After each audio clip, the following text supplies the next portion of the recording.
Hey guys, welcome to another episode of Skagit Storytellers. My guest today is Phil Carter. He's a drummer for Corey Vincent and the Electric Band. They have a show on Saturday, November the 9th at the Muse. We are definitely going, so check out my description of this episode. I have a link to buy tickets. Okay, the other show that you need to know about is the show on Friday, November 22nd. It's Her Name Was Princess album release party, and Friends for the Ghost and the Enthusiasts are also playing at that show. Tickets are still available. I think I have a link in my description for that one as well. And next week on November the 6th, you're going to hear Clay and Tim on Skagit Storytellers tell all about the album and making it, and they make me laugh a lot. And I always put explicit on all of my episodes just because once in a while an F-bomb is dropped. Yeah, this one's definitely explicit with Tim and Clay, so kids should not listen to it. The one with Phil, though, I think we kept it pretty PG.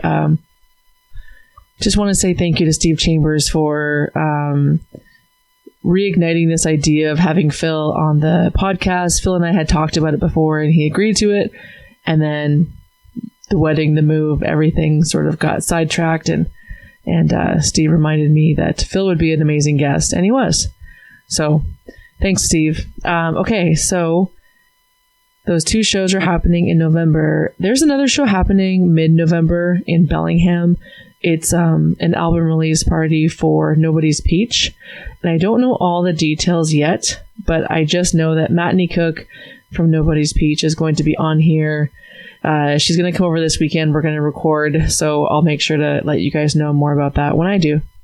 What else? Pete Rubel's open mics are happening at Bella Chow in Bellingham. I heard they had really great pizza, so check that out. And yeah, Halloween's this week. It's going to be insane at school. So if you're a parent, please don't let your kid have that much sugar on Thursday night. And yeah, make sure they get a decent night's sleep. Please, all the teachers out there are begging you. Okay, that's it. Have a great week. Hope you guys enjoy the episode. It's fantastic. If you talk to Phil, let him know how much you liked it. Enjoy the episode. Have a great week. Be of use and go do something hard. Howdy, partner. Welcome to one of the most northern parts of the United States of America. Travel with me upriver as we talk to a bunch of ladies and fellers and they share their tales of wit and wisdom. That's right, it's time again for Skagit Storytellers.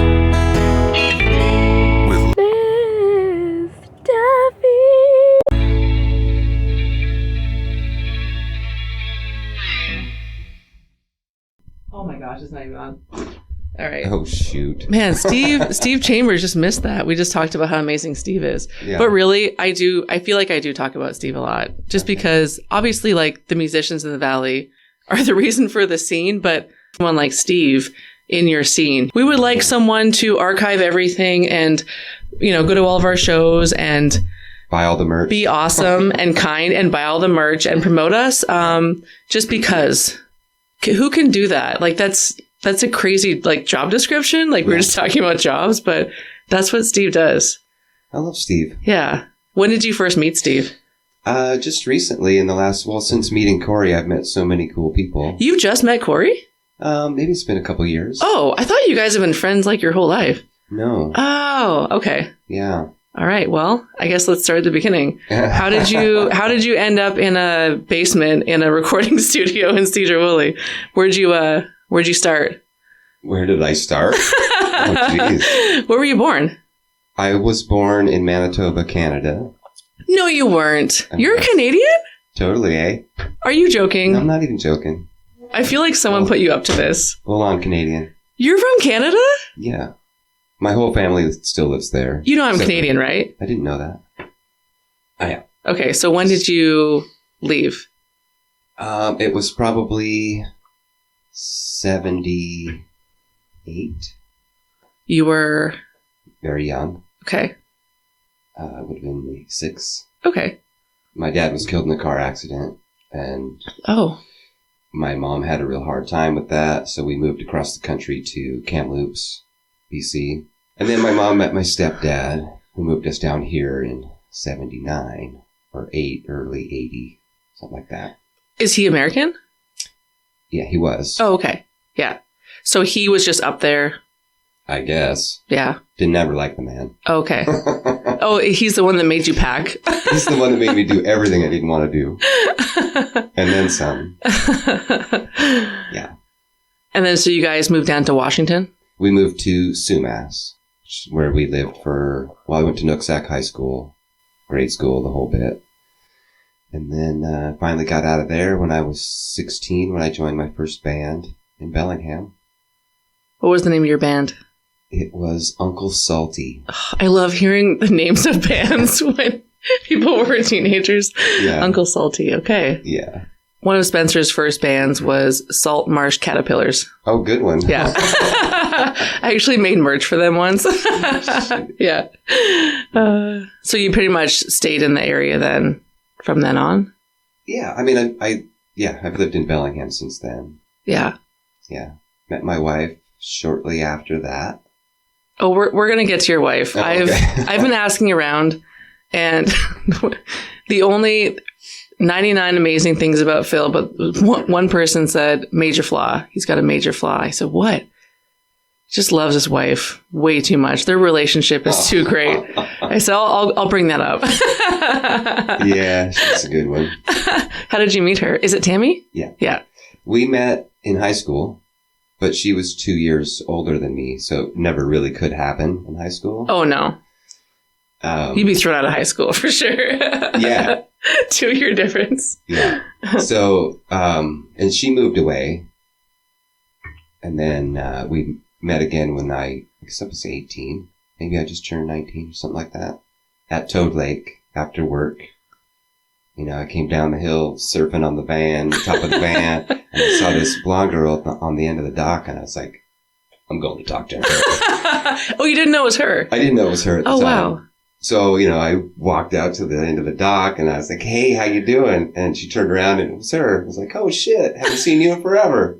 So we've been together since then. And you guys have how many kids? We have 2 kids, 2 grandkids. And I was just saying earlier that I forgot that your son is in a band, and it's called Spider? Spider Cult. Spider Cult, right. Yes. And you want to break the news on the podcast about how you're joining? Oh, yeah. You're leaving Corey Vincent and the Electric Band and Friends for the Ghost. No. Because you're... That's not happening.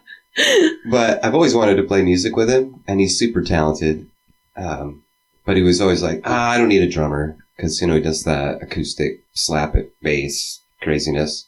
It's like, I'm doing all that stuff already, so I don't need a drummer. I was like, whatever, man.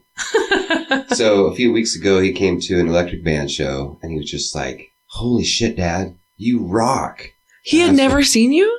Well, he'd seen me in, like, country bands. Oh, okay. Or in space band, hip-hop band. And, you know, that's not really drumming.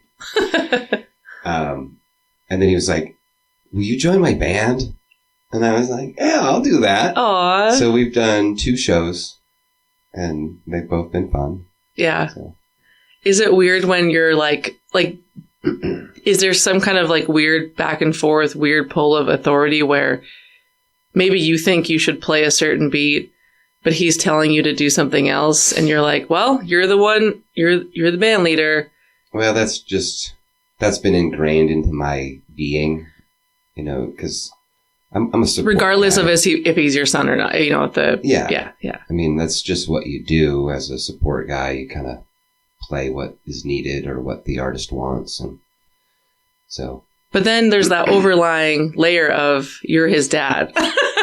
Does that not feel kind of? No. You just go into drummer mode. You're like, I'm taking the dad hat off. Yeah.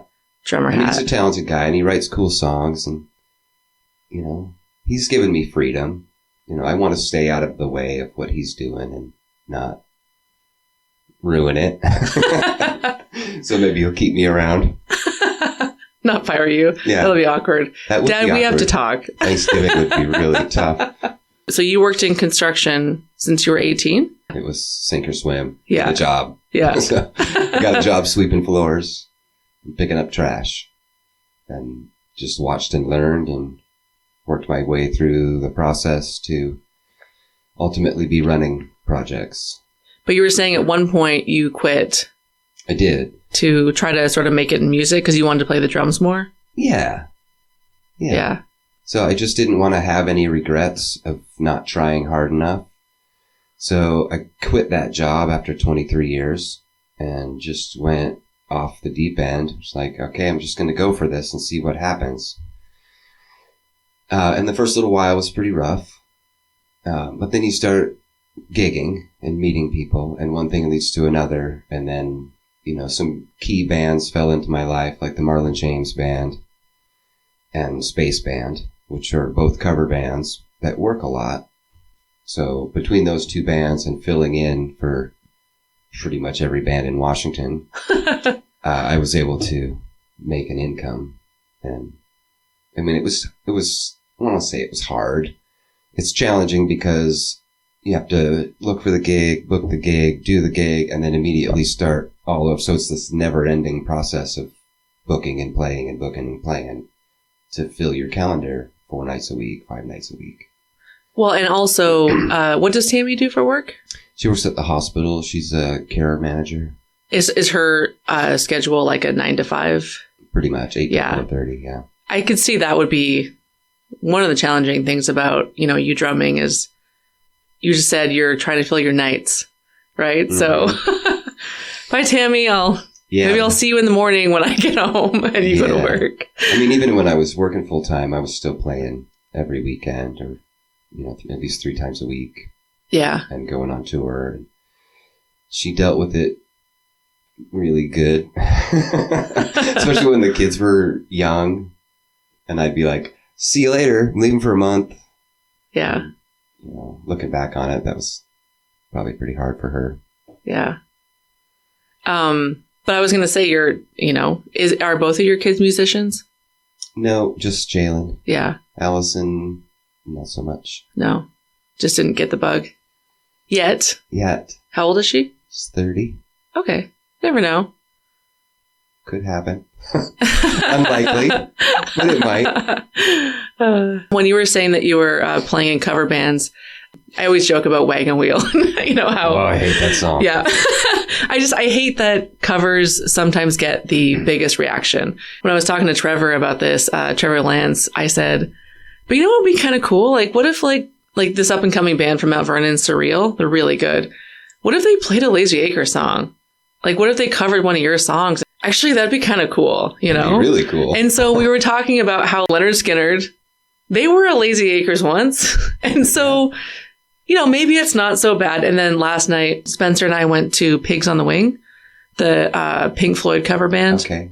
Near the end, they just thanked us all for coming. And they just said, thank you for helping us keep Pink Floyd's music alive. So I thought that was pretty cool. So I'm like, okay, I'm warming up a little bit to covers. Yeah. Not all covers, but at least but then again, to have a band completely dedicated to keeping another band's memory alive, that's pretty awesome. Yeah. I've done a bunch of different tributes. I've done a AC/DC tribute band. What was the two that you mentioned earlier, Space? It was Marlon James Band and Space Band. So what do they cover? Marlon James is a country guy, so he does all the country stuff, old, new, original covers. And Space Band is a hip-hop R&B band, a dance band. So you went from a country to a space, hip-hop, whatever, and then... Sometimes in the same day. I'm not even joking. That's so I would funny. do like a Marlon James Band gig during the day, like some festival or something, and then drive somewhere else and play the night with the hip-hop band or something. That's just how it goes when you're trying to pay your mortgage. Yeah. So right now you play with Corey, which is someone asked me, "Oh, what kind of music is their electric band?" And I said, "Well, I would describe it as rock with some blues." Is that how you would describe it? Blues rock. Yeah. Band. And what is your, what's Spider Cult's, what's their They call style? it doom folk. Okay. Trying to create their own genre. So probably switching from that to that isn't too bad. I mean, it's not as different as the country and... No, and my role in Spider Cult is just stay out of the way. Okay. And just provide a pulse. Because there's lots of things happening on that bass guitar that if I played too much, it would kind of take away from that. So I'm just trying to provide a pocket for things to happen. So you played with Rick and Friends for the Ghost for, I guess, a few months? You guys have been playing together for a few months? Has it been a year? I think we did the record last winter. Okay. And then I did some shows with them this summer. I said, hey, Rick, Phil's coming over to record. Send me a story or something that I can share. He said, oh my, Phil is one of the finest musicians I have ever had the opportunity to work with. Zero ego. You're one of the kindest, coolest cats I've ever met. Wow. Thanks, Rick. He just mentions, my favorite moment was on Wes's Animal tune. He said, usually it was just Wes and I, and Phil decided to join in and put his sticks away.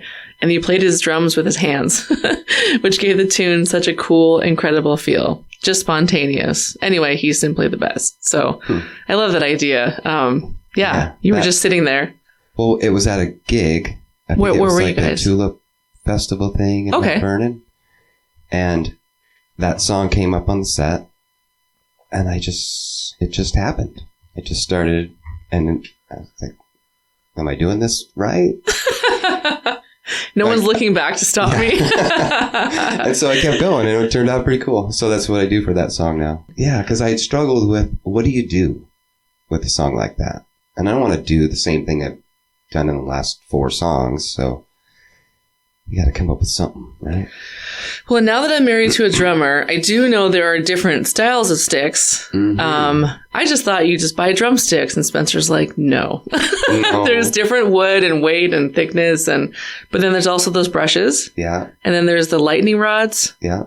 And then there's the one with like a little puff thing on the end. A mallet? Sure. Yeah. And besides that, I mean, then you got your hands, right? So they're all usable. Yeah. And so now I guess you're just in the 2 bands then, Spider Cult and the Electric Band. Yeah. And well, so I'm hoping that Friends for the Ghost will let me record their next record. Oh, they probably would. I'm hoping. Yeah. But they'll probably find a great player. I don't know. I heard they're auditioning a new kid named Sonny Jones. I heard that he's gonna. Oh yeah, gosh, that kid's gonna be great. Did you see that picture of him? She just posted. Like a month ago, he had 1 drum. Yeah. Now it looks like he's got Neil Peart's kit set up there. One of the other people I reached out to was Charlie. Mm-hmm. It's because obviously you're in the band with him. Charlie just said, make sure to ask him about touring Spain. Oh. That was the only thing he said. So was this when you took your little sabbatical from construction? No, that was prior to that. Oh, wow. I've been at this a while. Well, how did you, a lot of the musicians I talked to, they sort of gravitate towards, or they end up learning their instruments because they're bored.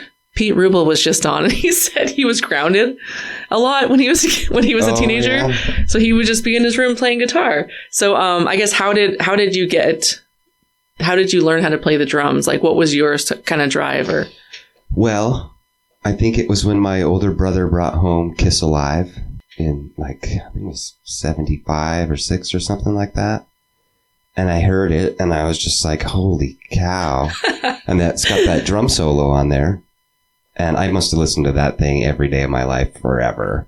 Wow. And then, I just started playing Mom's Pots and Pans with the wooden spoons. And yeah, I've always been a drummer. I guess I was probably junior high. Because I did the school band with marching snare drum stuff in the 4th grade on. And it wasn't until junior high that my best friend's brother bought me a drum set. Oh, nice. Because my parents were like, no, that's not happening.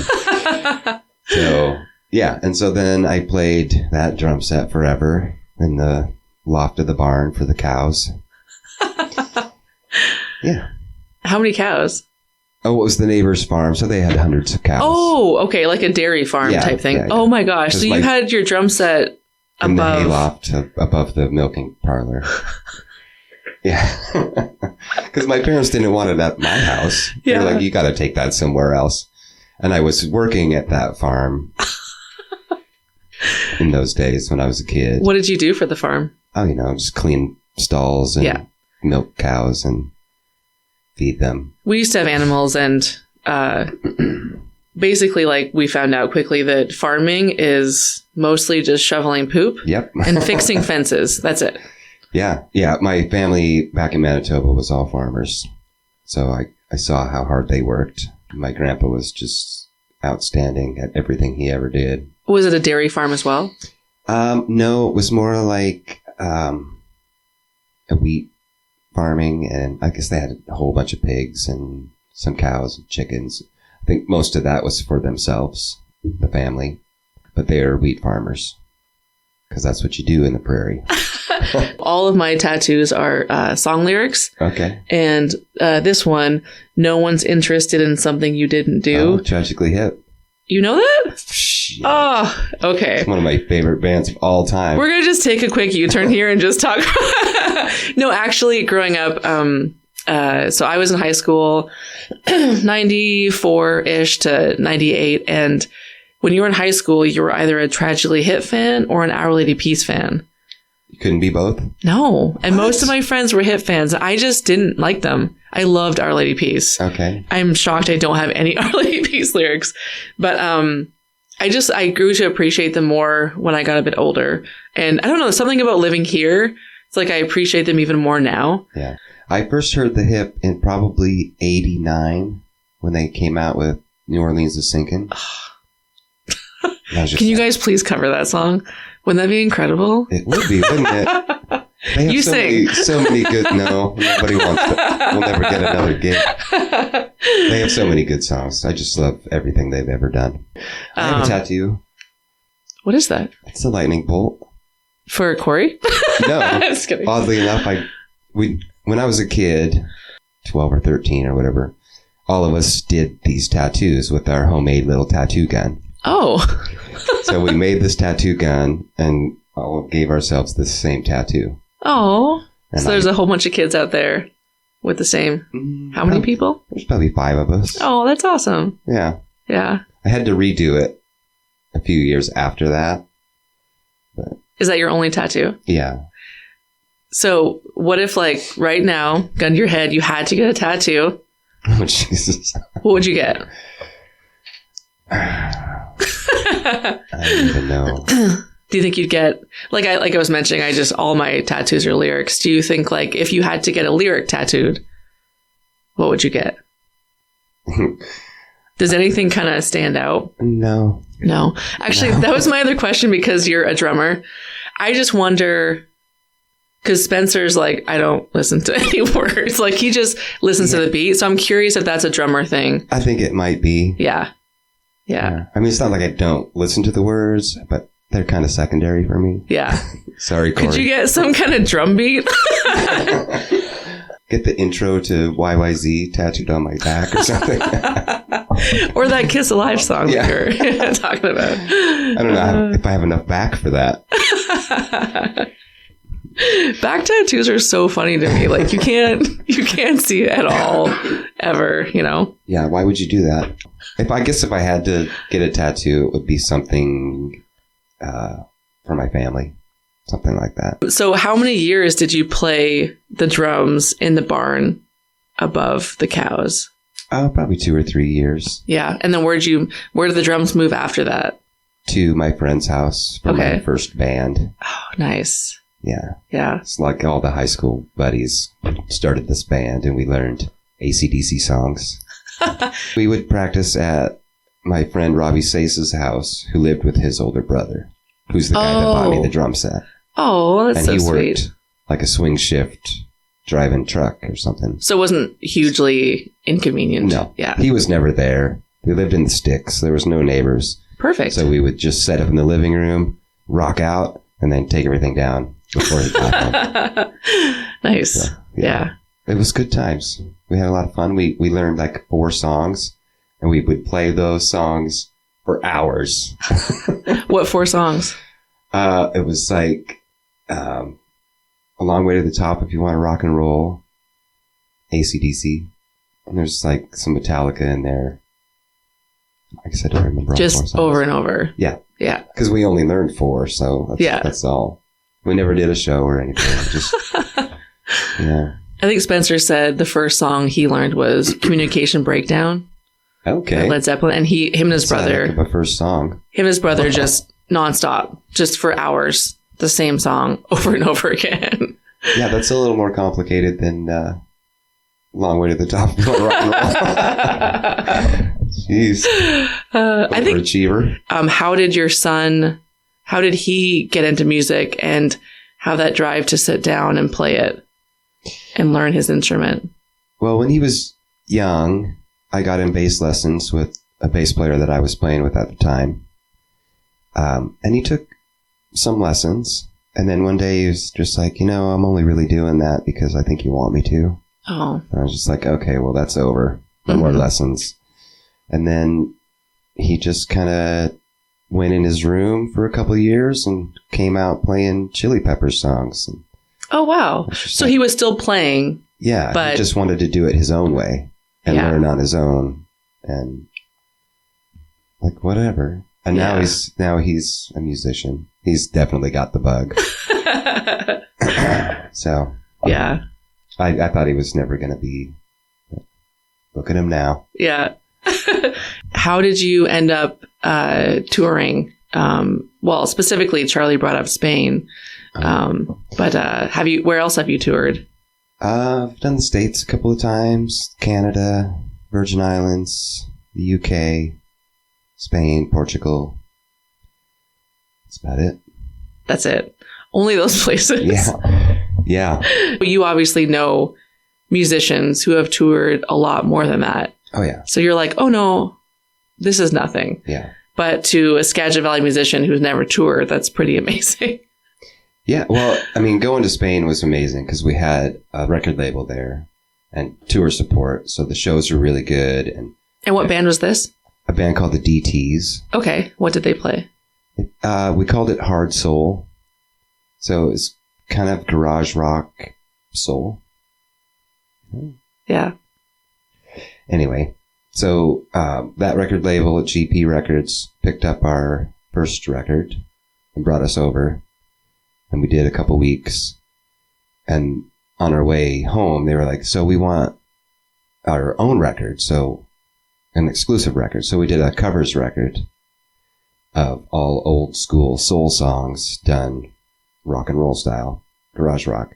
So they brought us back over for another tour. I think we stayed a little over a month in Spain. Wow. Did you have a lot of time in between shows No. No. We saw a lot of really cool stuff from the van window. I mean, there was some time off. I think we had a day off in Barcelona. And we had a day off in San Sebastian. But that's just not enough time. Yeah. So the schedule was pretty full. We'd, drive, do like a radio show or a TV show, and then drive to the gig and do the gig, and then just repeat that for a month.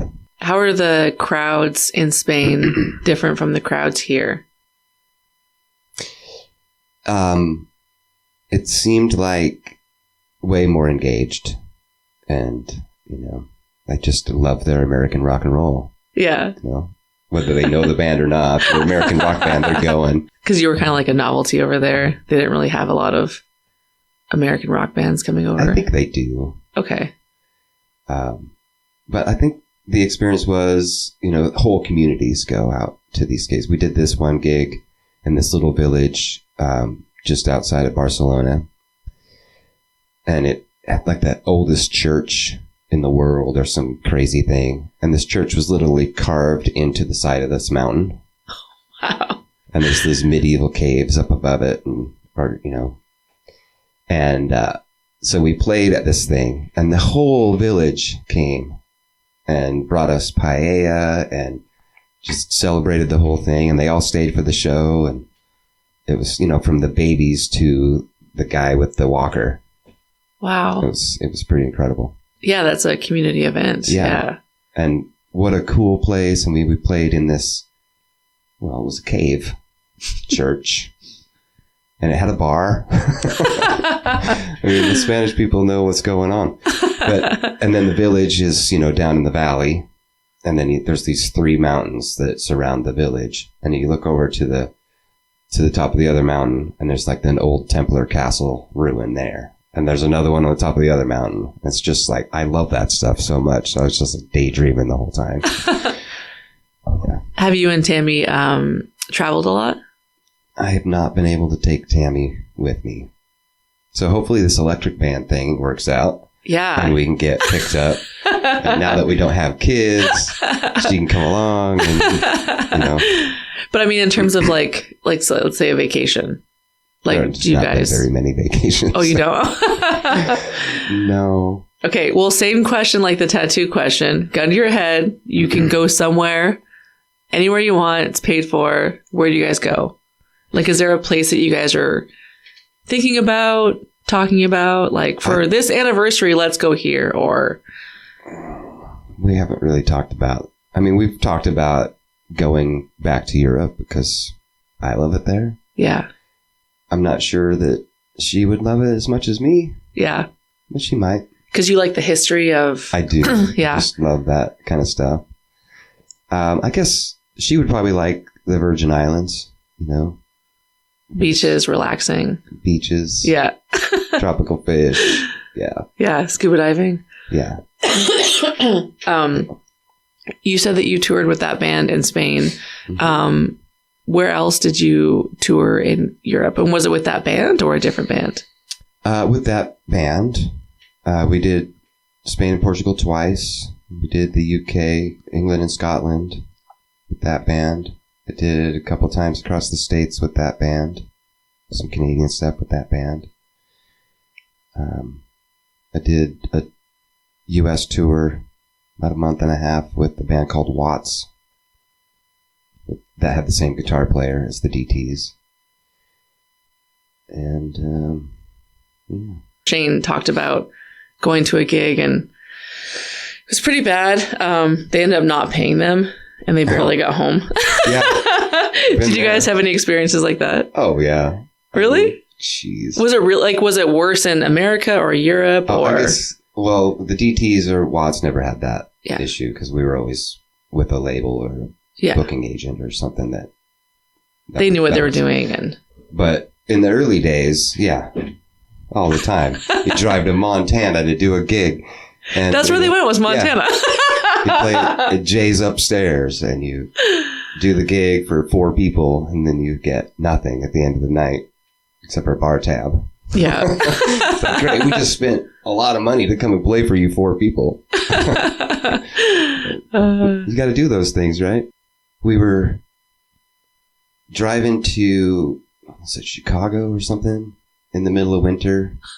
And it was late at night and it was such a snowstorm. I couldn't see the road. You were driving? Yeah. Oh, wow. The band is sleeping. I'm just like, I don't know where the road is and where the ditch is. And it was so scary. Oh, man. But you made it. We made it. But it was not looking good there for a little while. Yeah. And there was another time we were down in Georgia and it was raining out, hauling ass down the highway, and we're behind this logging truck. And all of a sudden, one of those logs breaks loose from the truck and comes end over end towards our van. And the guitar player, Dave, swerves out of the way just in time as this friggin' small telephone pole would have just crushed our van. Oh my gosh. Yeah. Wow. So plenty of stories like that. You probably have a lot of near-death experiences from construction as well. I do. One time in particular comes to mind when we used to do a lot of work on the islands. So I'd have to fly out there every day. So one day, get on that little puddle jumper plane from Bellingham. Oh, yeah. It's probably like a 2-seater or... I think it was 4 seats. Okay, yeah. Or something like that. So, and we had to drop somebody off at Orcas before going on to San Juan. So we drop the guy off in Orcas, and then we take off again from Orcas, and we're climbing up over the water, starting to turn, and all of a sudden, boom, the propeller stops. And I look over at the pilot, and he's just like white-knuckled. Eyes are just huge. He's like, buckle up. I'm just like, oh my God, I'm going to die today. So we managed to get onto this little island where there's a little grassy field. Just barely made it onto this thing. Wow. And then he says, don't worry, we'll send another plane for you. I'm like, oh, no, send a boat, please. No more planes. Yeah. But that's not even on a construction site, though. That was like on your way there. Yeah. There hasn't been too much trouble on the job site, but getting there and back sometimes. Yeah. Especially on the plane. There's so many of those. I have a few of those plane stories. Really? Yeah. In 2001, I was with a band that went to England to make a record. And on our way home was when 9/11 happened. Oh. You know, the whole terrorist. You were in the air? Yeah. So we were kind of over top of New York when that whole thing happened. And the pilot comes on and says, we've been diverted to Toronto due to terrorist activity. Oh my gosh. So we get to Toronto. Are you like on a commercial flight? Yeah. Yeah. I forget what airline it was. Anyway, so we get to Toronto and we're in the airport and they had turned off all the TVs. So nobody knew what was really happening at that point. They turned them off? Oh. Yeah. And there was like, teams of, SWAT teams there with machine guns and dogs. And I'm just like, what the hell is going on? Nobody knew anything at that point. So we got our hotel room downtown Toronto and then turned on the news for the first time. And we're like, holy shit. Wow. So we were stuck in Toronto for 2 days. But we got a really nice hotel downtown Toronto right by the CN Tower. Nice. Because the guy I was with was like, I'm not going to that shitty hotel you booked us at.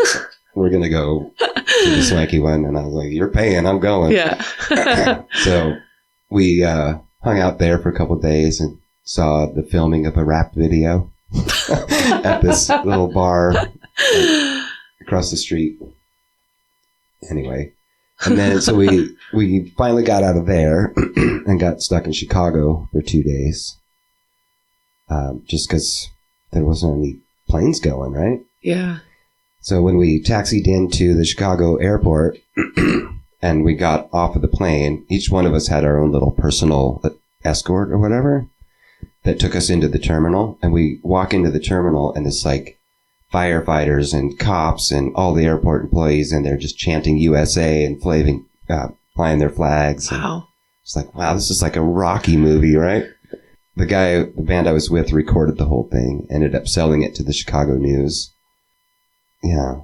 I still have that video too. Wow. such a trip.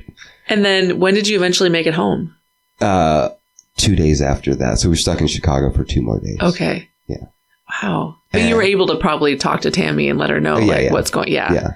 Oh my gosh. Yeah. Weird times. And then, we made a great record and the band broke up on the way home. Really? The record never came out. Yeah. Oh no. Did you break up before, like as you were flying? I think it was, yeah. Wow. Or somewhere in that 4 days that we got just stranded. Yeah. And the singer's actually from Cedar Woolley. Really? Morty Webb. Okay. Yeah. Oh. Yeah. Him and John Memolo, the guitar player, fought like brothers. Like the entire time we were in the studio. So it wasn't really all that surprising that the band wasn't going to last. I thought we'd at least get the record out and do a tour or something. But yeah.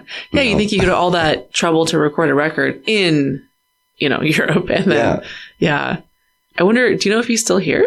Morty? Oh, yeah. Yeah.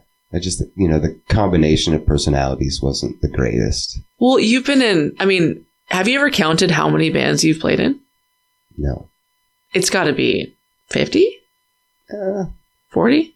Maybe something like that. Yeah. You've seen all the combinations of personalities. Mm-hmm. Yeah.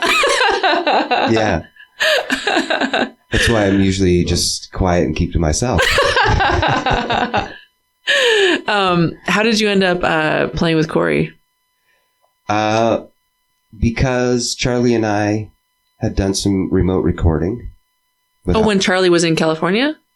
I think it was. We played together separately on Paige Woods, did some recordings. I don't know if you know Paige, but I've never met her, but I've heard of her, yeah. Yeah, she's great. So I played on a few of her recordings that Charlie also played on, but I didn't know that.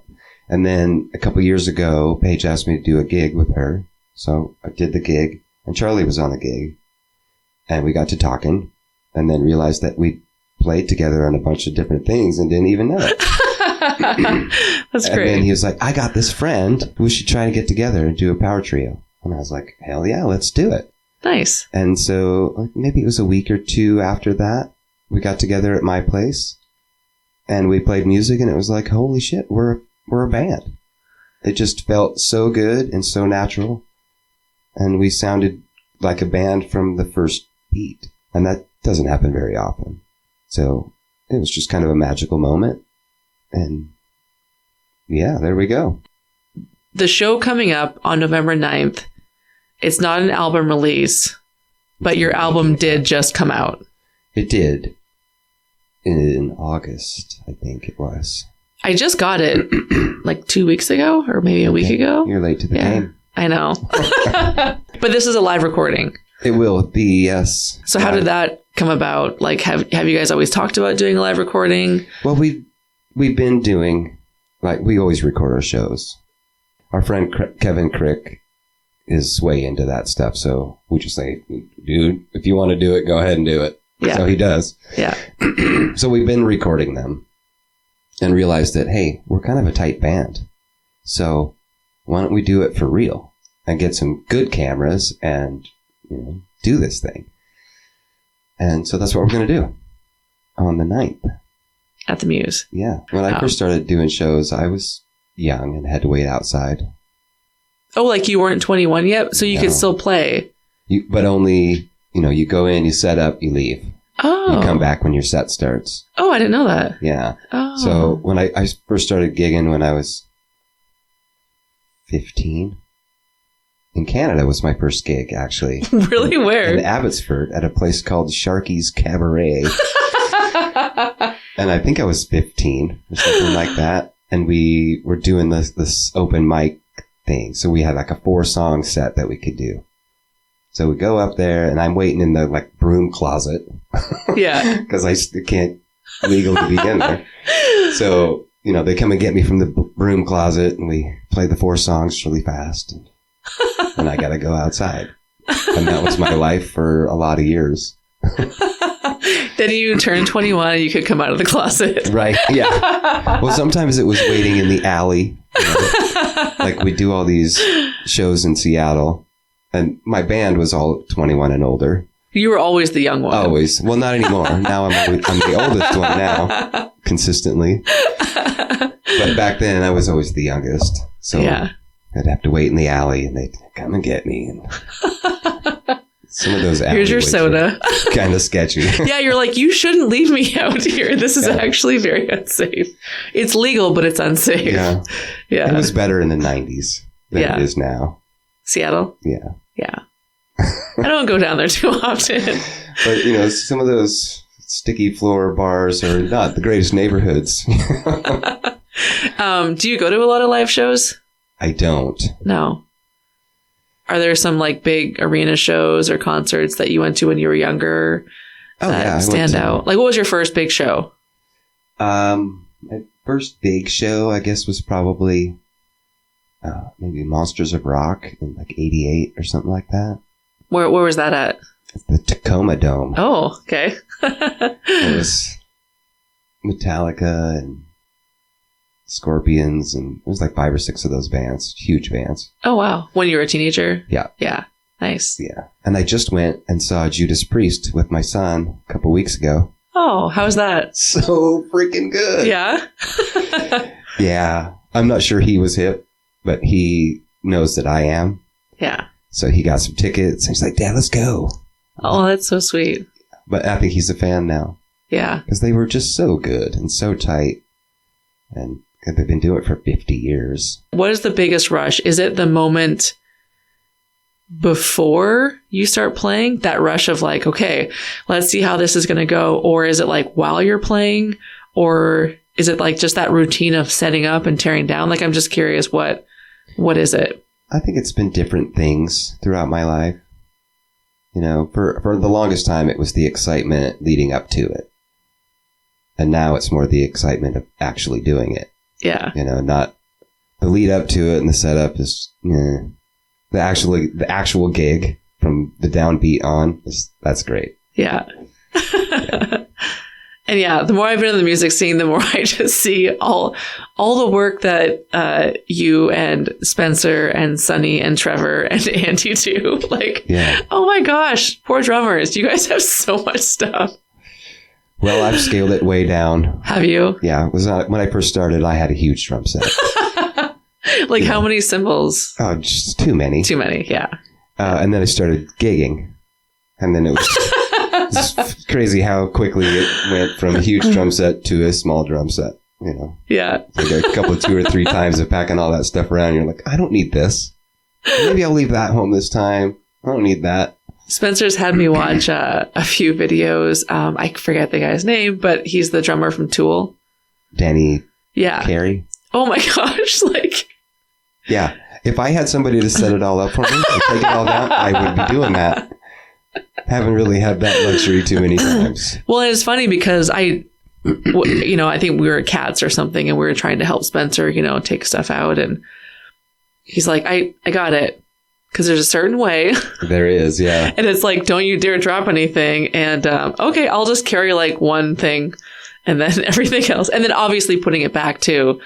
There's a system. Mm-hmm. So I don't know if you listened to Sonny's episode, but Sonny talked about how on the Gin Gypsy van, Sonny had a map of where everything went in the van because you had to be very particular so it would all fit, and nobody would do it right. Of course not. Despite there being a map. So Sonny would always do it. Uh-huh. So. Yeah, I've been in that van. Yeah. Yeah. I was always the guy that packed the van. Yeah. Because I don't know why. It just ended up that way. Yeah. All the fans are talking to the guitarist and singer. Like nobody wanted to talk to me, so I might as well do something useful. Yeah, that's how that goes. When you said that you were recording in, was it England for the band that broke up? Mm-hmm. Was that when you recorded at Abbey Road? Yep. Wow. So how do you end up recording at Abbey Road? Well, it was... With a guy from Cedar Woolley, which I think is really cool. Well, it was John Mamelo's thing. The main singer-songwriter, guitar player. And where is he from? He's from Bellingham. Okay. I think he's originally from New York. But he joined the Navy, came to Oak Harbor, and then just never left. So it was kind of his thing. And I was just along for the ride. He just knew people... Well, you can rent that studio. You don't have to know. You can just rent it? You can just call them and say, I need to book a week. That's so weird. I mean, it's a business, right? Yeah, I guess so. Yeah. And so we spent a week at Abbey Road recording the record, which was the coolest thing ever. And getting to go to like Stonehenge and hang out with some locals and do shenanigans. So when you're recording, you got to experience the area, whereas when you're touring... You can't ever, you don't have time. You got to go to the next place. Yeah. That's probably 3 or 4 hours away. Yeah. What was Stonehenge like? Much smaller than I ever imagined it. Really? Yeah. I remember getting off the train and going, what? That's it? That's it? I actually thought that when I saw Mount Rushmore. Yeah. I was like, that's a mountain? Yeah. I don't know. It's more like a hill. Yeah. Although when I saw Niagara Falls, I always kind of made fun of Niagara Falls and what a tourist trap it was. Niagara Falls was amazing. Yeah. Way bigger than I thought it was. Yeah. Yeah, I thought that was... So, like, were the stones, like, as tall as the ceiling? Like, in this... Oh, no, they're huge. They're big. Okay. But I just imagined it being much bigger. Yeah. As you do. But yeah, that was cool. We got to hang out with some locals in Salisbury, the town right there. Yeah. Hear some crazy stories. That's what I love when I go to small places. I just want to meet locals. Yeah. And hear their stories and what's happened there. And yeah. What was the craziest thing they told you? Well, we met this guy, Pinky. First of all, that's great. Yeah. And he, we got to talking to him, and so we told him why we were there. And he's like, "Oh yeah, I know. I worked for the Stones, and I did this and this and this." And so we just kind of hung out with him and his crew because he had lots of stories, and he was an interesting guy. And then we were walking from one tavern to the other, and he's like, "So don't walk too close to me." And I'm like, "Why?" He's like, "Because I'm a drug dealer." Okay. Just all kinds of interesting people there. You just never know. There was one time I was playing with a band, and we did a show in New York City. It was a sold out show at Brownie's. And during our set, the bass player got his guitar knocked out of tune by the singer. Oh. And he got all pissed off about it. He made a big fuss on the stage and left the stage for like a whole song and a half. And then after the gig, those two started fighting. Like, it was bad. So I left. Like physical fighting. Yeah. Yeah. Because, when we got in that van, we didn't really know each other. I mean, I didn't know the bass player. And, it was just kind of, we're just doing this. A whole bunch of things ensued. And I ended up sleeping in the van outside of this house in this neighborhood in New York and just going, how the fuck did I get involved in this situation? And just going, why did I do this? And I just remember calling my wife going, you got to get me a ticket out of here. I'm done with this fucking band. But there was like 2 more weeks to go. And so you did it. I ended up just dealing with it. I mean, it got better after that. Yeah. It took a couple of days for those guys to, there's long van rides from New York City to Buffalo, but, after a few more shows, it worked out, and we started kicking ass. So when you were saying you keep to yourself a lot, do you read when you're on the road? Like, how do you keep yourself occupied? If you're with a band, hanging out with the band is fine. I can deal with that. Yeah. So a lot of times my buddy Scott Green was with me because he was with me for every cool thing I ever did. So we'd talk and hang out. Wait, is he the guy that does Greenstock? No. Greenstock is a memorial show to Scott Green. Oh, for Scott. Mm-hmm. Oh my gosh. Yeah. Okay, because that's where I first met you. Mm-hmm. I like to talk about how I first met my guest. And so I met you at Greenstock maybe 2 years ago. Yeah. And I think that was the first time I had met Corey as well. That was a great show. Yeah. I mean, Dave Grove, the guy that puts that thing on, he's just an awesome guy. Yeah. He does it all for charity. Did you go to school with Scott? Is that how you guys met? No, but I met him when I joined my first band. He was the singer's roommate. Oh. And then it wasn't long after that we started playing music together. And we played a lot of music together all over the place. And he died a few years ago of brain cancer. He was a huge force in my life. And not having him around has been hard, but Corey's kind of stepped into that role now. Mm. He's the new Scott Green. Yeah. Scott, what a dude. We do the Greenstock every year to remember him and his impact on everybody's life, because he was just the nicest guy you could ever possibly meet, and super talented and everybody's best friend. Like everybody that ever met him was his best friend. So he was with me during all of that, most of that touring stuff, all of the Europe stuff. And we did The Gorge together. We did Watershed 2012 together. A band called The Lost Trailers. They're from Nashville. I got a random call one day saying, hey, we need a backing band for this gig we have in Spokane for this radio show. And I'm like, okay, send me the songs.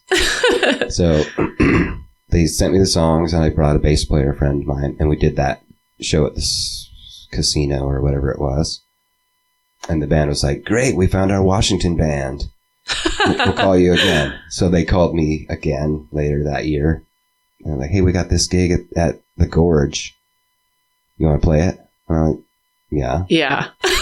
So we need a guitar player too. So I brought Scotty along. Nice. And so we did that. And we ended up doing a handful of shows with those guys. That'd be an incredible venue. I've been to that a couple times, but I mean, the Gorge, picturing it from the stage perspective. What a cool experience though. Yeah. Because I'd only met these guys one other time, and we maybe talked for 10 minutes. So it was a little nerve-wracking, playing for 30,000 people, dudes you don't know, songs you didn't rehearse. Yeah. It is interesting to think like, some bands, play together for 20 years. And so when you see them, it's this like, bond that you cannot shake with these four guys.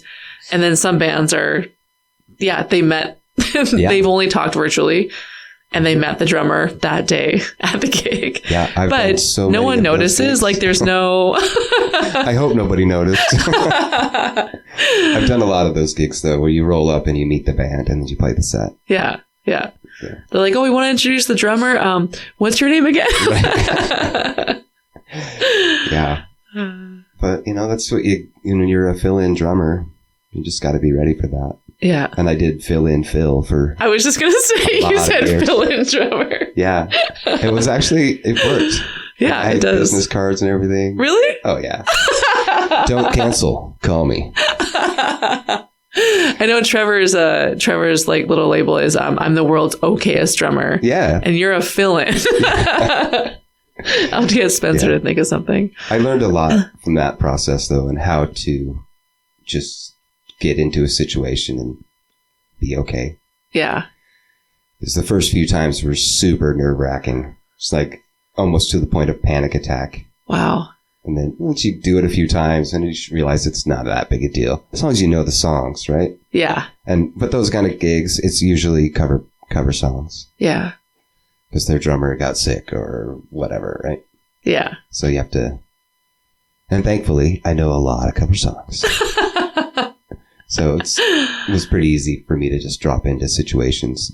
Yeah. Well, yeah, there's probably an instance where you've already played that song, So there are a lot of songs out there, but people generally play roughly, They all pull from that same 200 songs. Yeah. Right? So as long as you know those 200 songs, you play with anybody. Yeah. Nice. And so your guys' next gig is at the Muse. Yeah. Live recording. Yes. And then I'm trying to think. I don't think I saw anything else that you guys are doing after that. Do you tend to kind of take a break? You guys don't actually play a ton of live shows. No. Compared to some of the other local bands, I feel like you guys... There's no benefit to playing a whole bunch of local shows as an original band. Because, there's that danger of burning out. Yeah. Like, well, I saw those guys last month. They're going to play the same frickin' songs. Yeah. Yeah. So we try to like cherry pick the gigs and do the ones that are exciting to us. Yeah. And, and then, your son's band, Spider Cult, do they have any shows? Or I guess, do you guys have any shows coming up since you're in the band? No. They have a show coming up at Skagit Cellars in Lacona. Oh, the winery? Yeah. Oh, cool. But I won't be on that one. Okay. Because he said, it's a small room, man. I don't think we can fit a drum set in there. It might be too loud. You're like, I'll use my hands. Yeah. Like, whatever, man. Do they have like a Facebook or Instagram? I think they do the Instagram thing. Yeah. Okay. Which I don't do. Well, you can't be saying they. You're in the band. Oh. We have an Instagram account. Right. Yeah. I guess we do. I don't know what that is. Probably something Spider Cult. Yeah. I'll look it up and I'll link it. Yeah. There you go. I think he just wrote me a bio too. Oh, really? Yeah. And he took this horrible picture of me the other night. He did? And he was like, this is your bio picture. I was like, are you kidding me? I was going to end on something that Corey sent me, but really quick, I wanted to say, when Spencer left this morning for golf, and he goes, "Don't forget to mention the glasses thing to Phil." And I was like, "What?" He goes, "Remember we were at the old Edison, you guys were playing, and at one, like, after every song was done, you'd take your glasses and put them on, and you would look at the set list, and then you'd take them off." Well, it's because Spencer just thought that was kind of funny. He's like, Phil's all back there, like, being all cool, like this hip drummer. And then he's like, "Excuse me." Well, you can't see. You got to do something. And I don't like to wear them when I'm playing because I hook them. What does that mean? With my drumstick. Oh, and you get your drumstick in the glasses? Dude. Have you done that? I've done that. That's why I take them off now and just launch them across the room. I'm surprised you get your sticks that close to your eye. Isn't it? Yeah. So when you're not... I feel like you have to wear glasses. You should wear the ones on the construction site. Safety glasses. Because I'm going to watch you now when you play. We did the Oak Harbor Music Festival over the summer. Yeah. And I was wearing sunglasses. Yeah. And I broke them because I hooked them and fucking ripped the whole thing off. Charlie's just got sunglasses like stuck in his hair. All the shrapnel from you. Before I read what Corey said, do you have any parting words on Charlie or Corey? Anything that Thank you, Charlie and Corey. Aw. You've changed my life. I love you guys. Okay, so Corey said, "Phil's talent behind a drum kit is undeniable. Anyone that sees and hears him plays knows right away that he has the it factor.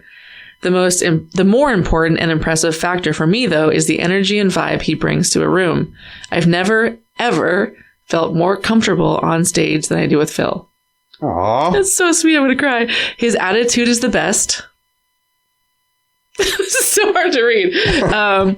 "His friendship is something I value greatly, and I feel that we have created a musical partnership that will not only last forever, but has true potential to turn heads and do great things in the music industry." Yeah. That's amazing. Yeah, Corey has a way with words, doesn't He really does. And I asked him this a couple days ago, and he had an answer, and I thought, oh, that's fine. He didn't get to it or whatever. But then he said this, and I thought, oh, I love that. Yeah. Typical Corey fashion. He sat on it, really thought about it, picked his words very carefully. Jeez. I know. What do you say to that? I'm going to have to step it up now. I think you need to get a Corey tattoo. I do. Yeah, there you go. The lightning bolt. All right, so I'll send people to the band page, and they can see you at the Muse. Yeah, November 9th. We got a great film crew that's Steve Chambers is going to help us out. Of course. He just can't stop himself. No. Yeah, so it's going to be great. Yeah, it's going to be a fun time. And I hope I play well that day. You will. Okay. And you can hang out the whole time. You don't have to wait out in the alley or anything. Right, yeah. I'll hang out on that little ramp in the back. Yeah. Drummer's here. Yeah. All right, well, thanks for coming over, Phil. Thank you, Liz. Thanks.